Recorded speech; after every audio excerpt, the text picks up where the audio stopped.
एक वक्त आने वाला है जब जमीन कांप उठेगी, आसमान से खून की बारिश होगी, लोग भूख से मरने लगेंगे और एक ऐसा फितना उभरेगा जिसकी मिसाल तारीख में नहीं मिलती। वो कहेगा, मैं तुम्हारा रब हूँ। वो होगा दज्जाल का फितना।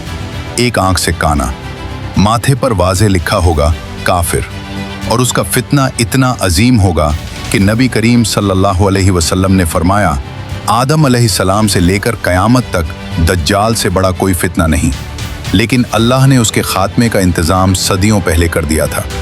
वो नबी जिन्हें जिंदा आसमानों पर उठा लिया गया, वही वापस आएंगे, हज़रत ईसा इब्ने मरियम अलैहिस्सलाम।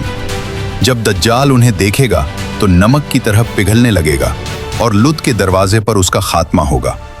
हज़रत ईसा अलैहिस्सलाम अपने नेज़े से उस झूठे खुदा को हमेशा के लिए ख़त्म कर देंगे। हिजरी सालों का आगाज़ हो चुका था।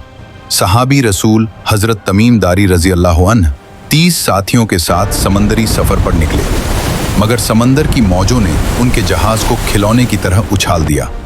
1 महीना जिंदगी और मौत के दरमियान झूलते रहे। फिर अचानक समंदर पुरसुकून हो गया और उनकी कश्ती एक सुनसान जजीरे के साहिल से जा लगी। एक ऐसा जजीरा जहां सदियों से इंसानी कदम न पड़े थे। वहां एक अजीब मखलूक मिली, न मुकम्मल इंसान न मुकम्मल जानवर। उसने कहा, मैं जस्सासा हूँ, खबरें जमा करती हूँ। किसके लिए? उस इमारत में चलो, वहाँ एक शख्स तुम्हारा शिद्दत से इंतज़ार कर रहा है। वो अंदर दाखिल हुए और एक शख्स को देखा, ताकतवर जिस्म मगर हाथ पांव जंजीरों में जकड़े हुए, एक आंख बेनूर, दूसरी उभरी हुई जैसे अंगूर का दाना। उसने सवाल शुरू किए, बैसान के दरख्तों का क्या हाल है? क्या वो फल देते हैं? उन्होंने कहा, हाँ। वो बोला, जल्द वो फल देना बंद कर देंगे। बहरा तबरिया में पानी है? हाँ, बहुत है। वो बोला, अनकरीब वो खुश्क हो जाएगा। फिर उसने पूछा, मक्का में पैदा होने वाले उम्मी नबी का क्या हाल है? उन्होंने कहा, वो मदीना हिजरत कर चुके हैं, लोग उनकी इताअत कर रहे हैं। ये सुनकर उसके चेहरे पर एक खौफनाक मुस्कुराहट आई। वो बोला, उनका मान लेना ही उनके लिए बेहतर है, क्योंकि मैं ही अल मसीहुद दज्जाल हूँ। मुझे जल्द निकलने की इजाज़त मिल जाएगी। 40 दिन में पूरी ज़मीन का चक्कर लगा लूँगा। मक्का और मदीना के सिवा हर शहर में दाखिल हूँगा। जब वहाँ जाऊँगा तो फरिश्ता नंगी तलवार के साथ मुझे रोक देगा। सहाबा के दिल दहल गए। वो अल्लाह के करम से वापस मदीना पहुँचे। हज़रत तमीम दारी रज़ी अल्लाह अन्हु उस वक्त तक ईसाई थे, मगर उस वाक़े ने उनका दिल बदल दिया। वो हुजूर सल्लल्लाहु अलैहि वसल्लम की खिदमत में हाजिर हुए, कलमा पढ़ा और इस्लाम कबूल किया। फिर ये पूरा वाक़या बयान किया। नबी करीम सल्लल्लाहु अलैहि वसल्लम ने फरमाया, तमीम दारी की बात मेरी बताई हुई बात के मुताबिक है। फिर आप सल्लल्लाहु अलैहि वसल्लम ने मशरिक़ की तरफ इशारा किया और 3 बार फरमाया, वो मशरिक़ में है।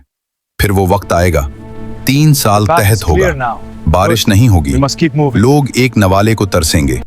तब दज्जाल जाहिर होगा, एक हाथ में रोटियों का पहाड़, दूसरे में पानी की नहरें। वो कहेगा, क्या तुम्हारा रब तुम्हें भूखा मारता है? मैं तुम्हारा खुदा हूँ। वो जमीन को हुक्म देगा, सब्जा उगाएगा, एक नौजवान को कत्ल करके जिंदा करेगा। 2 शैतान उसके माँ बाप की शक्ल में आकर कहेंगे, बेटा यही तेरा रब है। बहुत से लोग ईमान हार जाएंगे। उसके पास 2 नहरें होंगी, एक बज़ाहिर ठंडा पानी मगर हकीकत में आग, और एक बज़ाहिर आग मगर हकीकत में ठंडा पानी। नबी सल्लल्लाहु अलैहि वसल्लम ने फरमाया, जो मोमिन उसकी आग में कूद जाएगा वो बच जाएगा। आखिरकार दज्जाल अपने 70,000 यहूदी पैरोकारों के साथ दमिश्क पहुंचेगा। मुसलमान किला बंद होंगे। अचानक आसमान खुलेगा। दमिश्क की जामे मस्जिद के सफ़ेद मीनार पर 2 फरिश्तों के दरमियान एक अजीम हस्ती नुज़ूल फरमाएंगे। बालों से पानी के कतरे मोतियों की तरह टपक रहे होंगे। वो होंगे हज़रत ईसा इब्ने मरियम अलैहिस्सलाम। नमाज के बाद वो कहेंगे, दरवाज़ा खोलो। दज्जाल उन्हें देखते ही नमक की तरह पिघलने लगेगा। वो भागेगा मगर लुत के मकाम पर पकड़ा जाएगा। हज़रत ईसा अलैहिस्सलाम उसे कत्ल करेंगे और लोगों को उसका खून दिखाएंगे ताकि सब जान लें खुदा कभी मरता नहीं। ये सिर्फ एक काना इंसान था।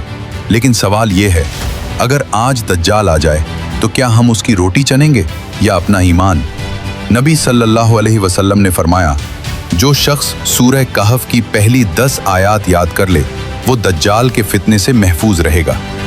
बाज रिवायात में आखिरी 10 आयात का जिक्र भी है। उलमा कहते हैं पूरी सूरह कहफ को समझकर पढ़ना ही असल हिफाजत है। ये वाकया सिर्फ खौफ के लिए नहीं, हिदायत के लिए है। जब चारों तरफ झूठ का अंधेरा हो तो सूरह कहफ को अपना चिराग बना लो, क्योंकि आखिर में न ताकत काम आएगी न लश्कर, सिर्फ ईमान। और जब दज्जाल खत्म होगा तो लोग समझेंगे अब सुकून है, मगर फिर याजूज माजूज निकलेंगे, जमीन पर ऐसे फैलेंगे जैसे सैलाब, समंदर पी जाएंगे, दुनिया दोबारा तबाही के दहाने पर होगी। अगर आप चाहते हैं कि आपका ईमान मजबूत रहे तो सूरह कहफ को अपनी जिंदगी का हिस्सा बना लीजिए, क्योंकि हो सकता है एक दिन यही ही अमल आपकी नजात का सबब बन जाए।